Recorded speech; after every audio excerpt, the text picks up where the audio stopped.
He was the miracle baby the world waited for, born through science, raised in silence, and groomed in the shadows of music royalty. But now, at 24, René Charles Angelil isn't hiding anymore. After years of whispers, mystery, and mounting speculation, the only son of Celine Dion has finally confirmed what fans, tabloids, and insiders have long suspected. From family secrets to his private rebellion against fame, from secret recordings to poker table revelations, this isn't the story you thought you knew. It's raw, it's real, and it changes everything. The rumors, they were true, and he's telling you himself. Born into a legacy. It took 7 years, 6 failed IVF attempts, and an almost obsessive level of faith before René Charles Angelil finally entered the world on January 25, 2001. His mother, Celine Dion, was already an international phenomenon. His father, René Angelil, was 59 years old and battling throat cancer. The baby arrived 3 weeks early, weighing 6 pounds, 8 ounces, and though healthy, he wasn't just born into a family. He was born into a myth. The miracle baby. The final act of a love story the world had followed for decades. From the moment he was born at Palms West Hospital in Loxahatchee, Florida, the cameras started rolling. News outlets as far as Japan and Germany covered his birth. Reporters waited outside the gates. Fans sent thousands of letters. Yet, behind closed doors, the mood was fragile. Celine, then 32, had already sacrificed years of her career to become a mother. This wasn't a publicity stunt, it was survival. After losing her voice briefly in 1999, she decided to step away from touring entirely to prepare for IVF again. Everything hinged on René Charles. His name carried heavy weight. René, a direct tribute to his father, the man who made Celine a star. Charles, a nod to Charles Aznavour, the French-Armenian legend whose songs filled their home. Even his last name, Angelil, wasn't just a surname. It was a brand, one that had managed platinum-selling albums, sold-out residencies, and billion-dollar tours. From day one, expectations weren't just high, they were historical. Celine went into full retreat. For nearly 3 years, she left the spotlight entirely, refusing endorsement deals, interview requests, and international offers. She wasn't just shielding her son, she was creating a fortress. René Charles was raised with round-the-clock security, private tutors, and blacked-out windows on their Jupiter Island mansion. His crib was custom-built. His baby photos were licensed for controlled release. While the world continued to sing "My Heart Will Go On," the heart of Celine's world was hidden, on purpose. But the tighter you hold something, the more it fights to breathe. As René Charles grew older, the world began to ask a dangerous question. Could he be the next Celine Dion? The public wasn't just curious, they were expectant. And those expectations soon created a rumor mill that never slowed down. The rumors begin. By the time René Charles turned 10, speculation was everywhere. Would he sing like his mother? Would he go on stage? Could the son of Canada's most celebrated vocalist carry her torch? Tabloids ran headlines like "The Voice Hair" and "Mini Celine Steps Up." At red carpets, photographers screamed his name. Every piano lesson, every school recital, every public sighting became a source of gossip. But René Charles had no intention of being a prodigy. In fact, he avoided microphones entirely. He never sang in public. He skipped family appearances involving music and told friends he hated being watched. In 2012, at a private event in Las Vegas, someone handed him a mic. He politely declined. That same year, His mother was asked by Larry King if he had the voice. She paused, smiled, and said, "We'll see." It wasn't confirmation, but it wasn't denial either. The mystery only deepened. Insiders who knew the family well painted a different picture. They said René Charles was thoughtful, introverted, and unusually self-aware for someone so young. He read philosophy, played hockey, and spent hours gaming. "He's more cerebral than showbiz," one former bodyguard said. "Not shy, just uninterested."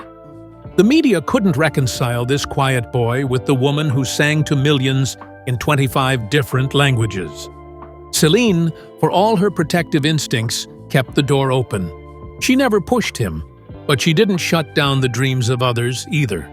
That ambiguity left her son suspended between two worlds: the public's desire to see him take the stage and his private craving to disappear from it. In a 2015 documentary, she briefly touched on her fears. "He doesn't want to perform. That scares me. Not because I want him to, but because I don't know what else he'll choose." That choice eventually came, not in the form of a concert or an arena tour, but as a late-night surprise on a streaming platform.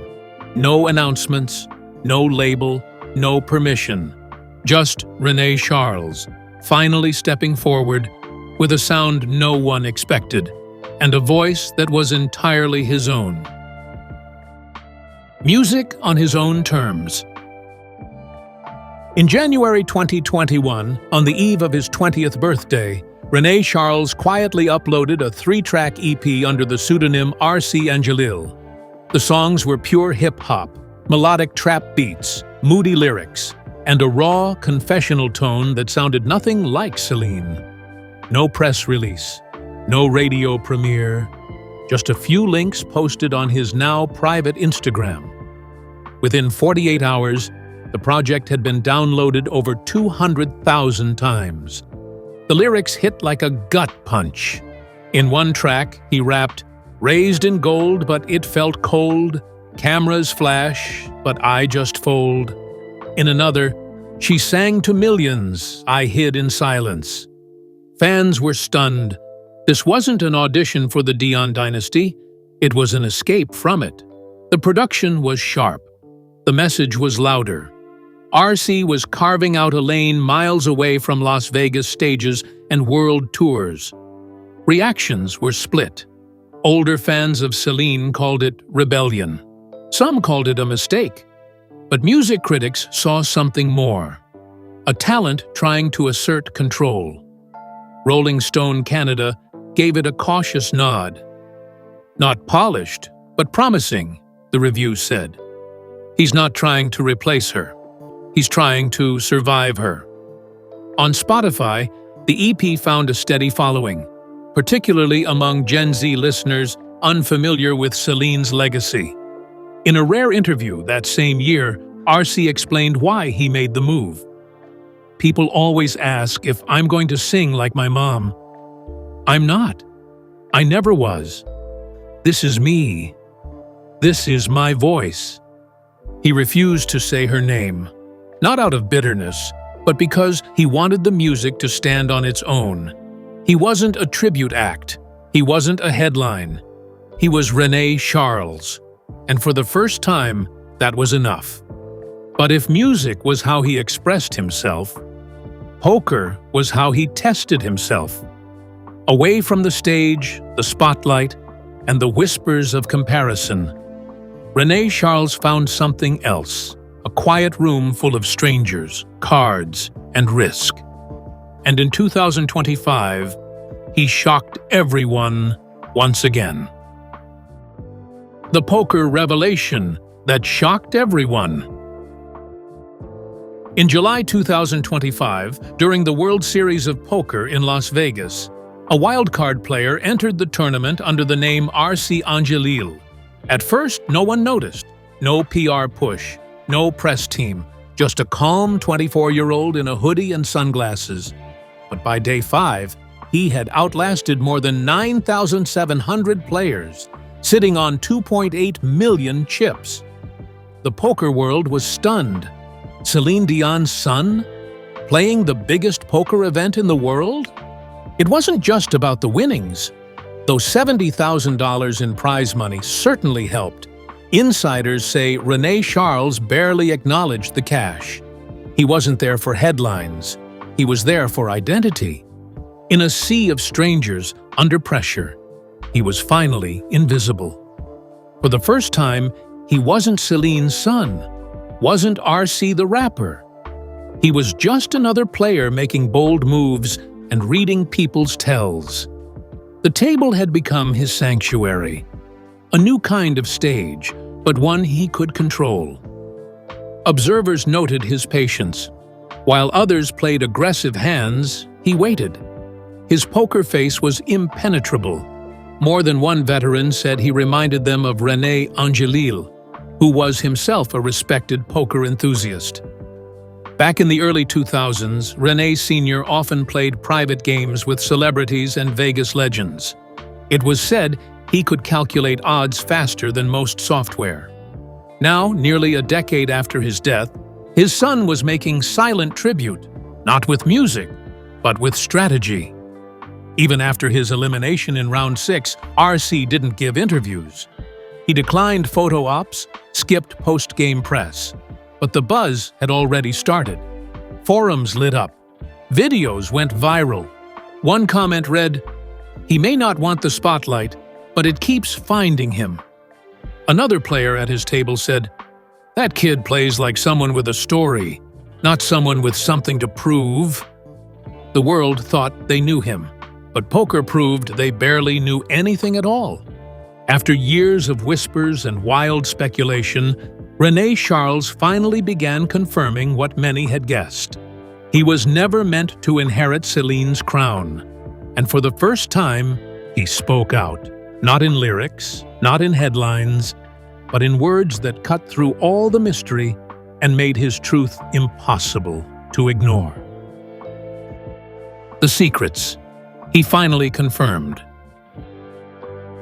In a rare interview with a Montreal podcaster in August 2025, René Charles sat down for an unfiltered conversation. It wasn't flashy, just 2 chairs, a mic, and truth. The first bombshell. "I was never going to be the next Celine. That was her dream, not mine." He said it plainly, without regret. For 24 years, the public tried to script his life. But this time, he was writing the story himself. He explained why he vanished from the public eye for most of his childhood. "I needed space to fail, to figure out who I am without the spotlight." He didn't hate fame. He feared what it did to identity. While his mother built an empire of sound, RC tried to build a sense of self. "Fame is loud," he said. "I like silence." The contrast couldn't be clearer. One Dion thrived under applause, the other found peace without it. When asked if he'd ever discussed his rejection of music with his mother, RC paused, then answered softly, "I told her."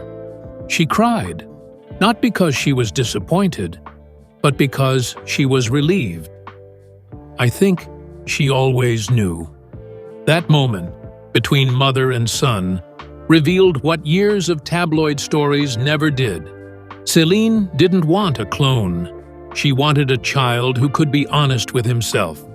And now, finally, he was. The interview ended with a single sentence that captured everything. "My path looks nothing like hers, and that's okay." It wasn't a declaration of rebellion. It was an act of freedom. After 2 decades of living in someone else's spotlight, René Charles had found the power to turn it off. No stage, no mic, just a quiet voice. Steady, deliberate, and finally heard. But that clarity didn't come easy. It was shaped by years of unusual isolation, an upbringing filled with velvet ropes, private jets, and tinted windows. While most kids learned how to live in the world, Renee Charles was raised behind gates, in a kind of golden prison only celebrity children truly understand. The double life of a celebrity child. From the outside, Renee Charles had everything: wealth, safety, luxury. But on the inside, his world felt more like solitary confinement. While Celine Dion toured sold-out arenas across 5 continents, her son lived in the shadows of VIP wings, rarely touching the real world. In one interview, he recalled, "There were entire months where I didn't walk into a regular store. Not once." He was never enrolled in a traditional school. Instead, a rotating team of tutors educated him in makeshift classrooms inside private jets, hotel suites, and backstage green rooms. He passed his exams, but never had classmates. He read books, but never joined clubs. It wasn't real life, he later admitted. It was life on pause. While most kids played in parks, RC rode in bulletproof SUVs through Los Angeles and Paris. Security was always within arm's reach. Armed bodyguards shadowed him on every outing. Social media was banned. His online activity was monitored. Birthday parties were held in rented-out venues with background checks. For much of his childhood, he was both hyper-visible and entirely unseen, a ghost in his own story. Even his childhood photos were copyrighted before they hit the press. That upbringing left emotional gaps. "It's weird growing up famous, without ever asking for it," he once said. The world assumed he was lucky, and in some ways he was. But freedom, privacy, normalcy, those were the things he craved most. And in that quiet craving, Renee Charles began crafting a new life. One step at a time, away from the cameras, towards something real. And then came a twist no one saw coming.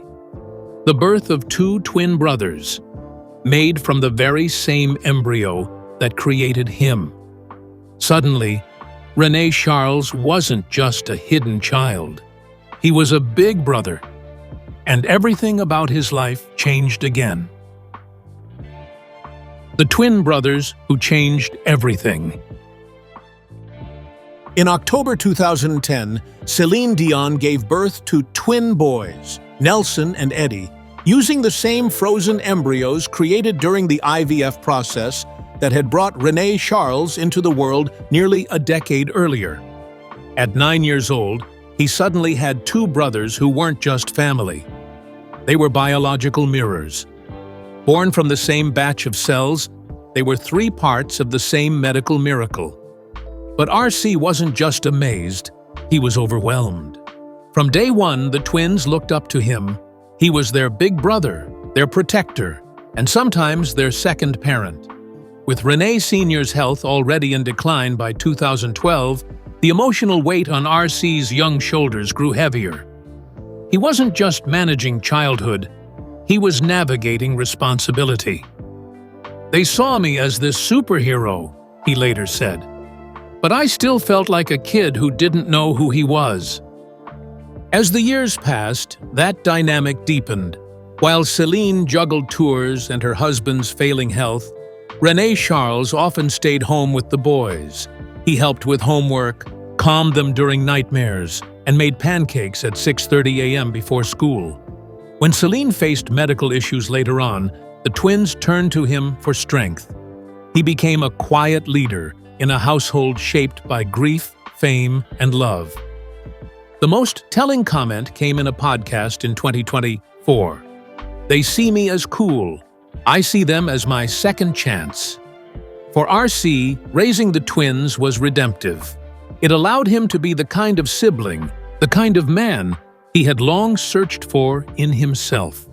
The 3 brothers, all born from one medical miracle, had forged a bond not just of DNA, but of survival, sacrifice, and the silent strength of family. But even the love of siblings couldn't protect Renee Charles from the heartbreak that would come next.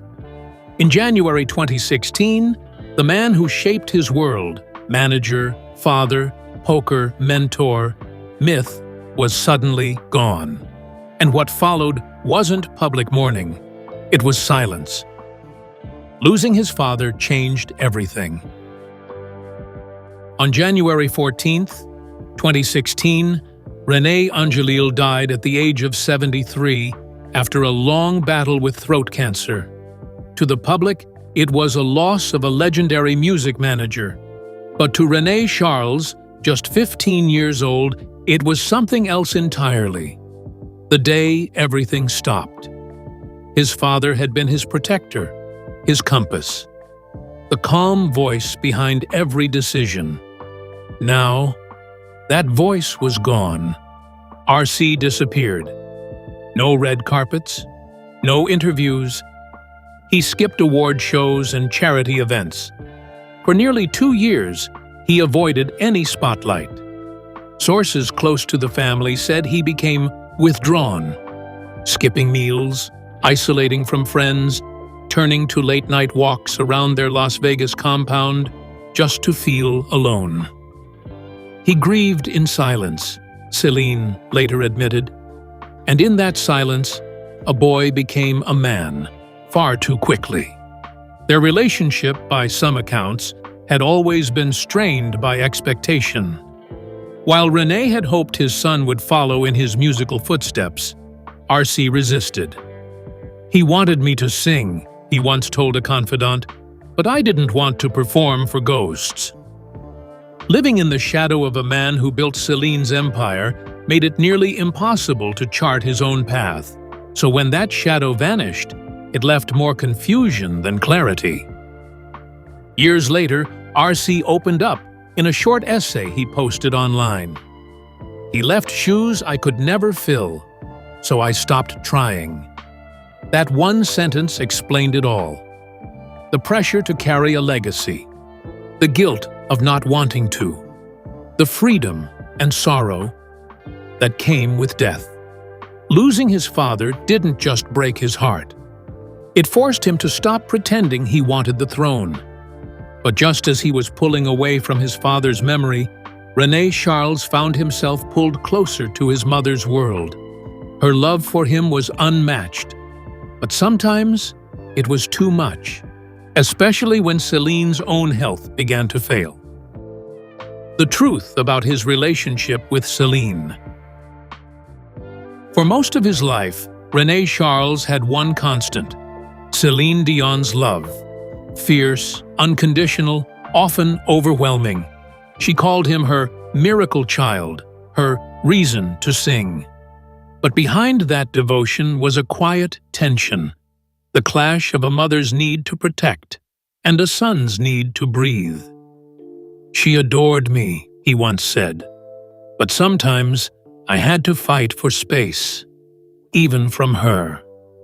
Things shifted dramatically after 2022 when Celine was diagnosed with stiff person syndrome, a rare neurological disorder that causes severe muscle spasms and pain. As her condition worsened, RC stepped into a new role.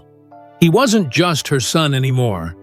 He became her part-time caregiver, medication tracker, and emotional anchor. He trained with doctors, learned seizure response drills, and kept a medical panic button on him at all times. The change was intense.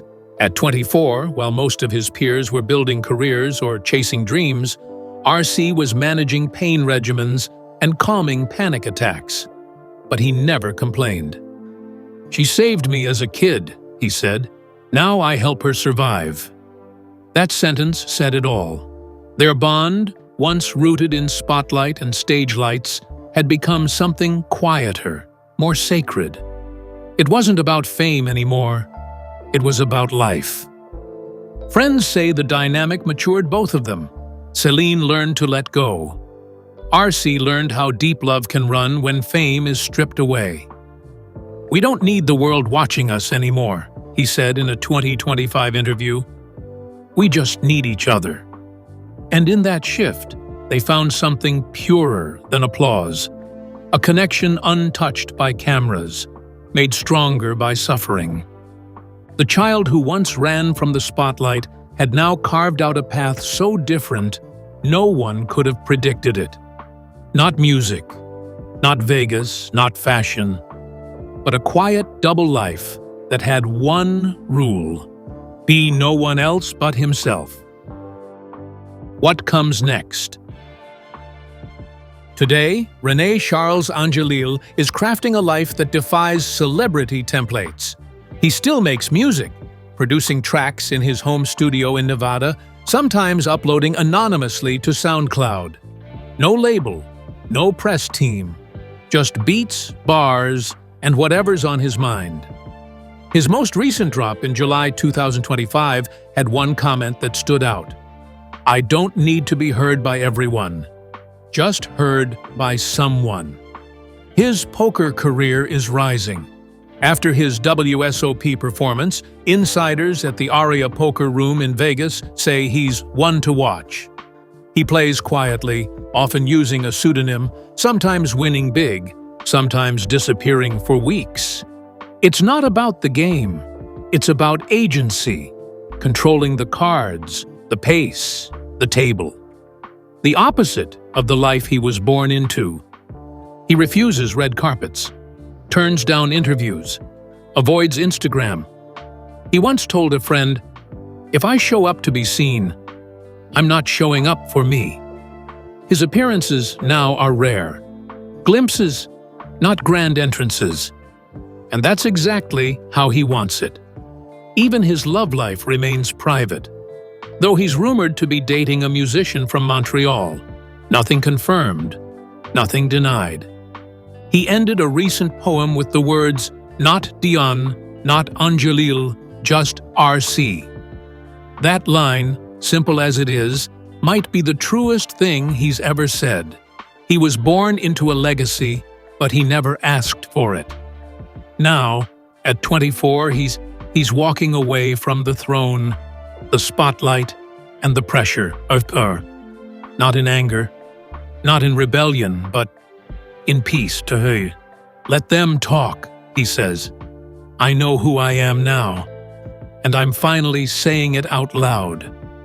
For over 2 decades, René Charles lived in the echo of greatness. First as the son of one of the most celebrated voices on earth, then as the quiet heir to a family empire steeped in love, tragedy, and expectation. But now, he's stepping into a new chapter. On his own terms. No agents, no red carpets, no rehearsed interviews, just RC, unfiltered, unburdened, and finally heard.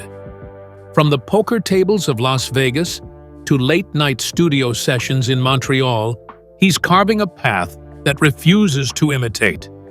He's not here to replace Celine Dion. He's not chasing platinum records or public approval. He's chasing peace. And for the first time, he says, he's found it. The rumors that once haunted magazine covers, his rejection of the stage, the hidden EPs, the strained family dynamics, the long silences after his father's death, weren't just noise. They were fragments of a bigger truth. A young man searching for identity, for space, for purpose. And now, that young man has grown into someone unrecognizable, but entirely authentic. To those who thought he vanished, he was just becoming. To those who doubted he'd speak, he was simply waiting. And now, the silence is over. Whether he's dropping cryptic lyrics, outplaying veterans at poker, or protecting his mother behind the scenes, René Charles Angelil has made one thing painfully clear. He may have been born into a legacy, but the life he's living now, that's all his own. And that's the real story.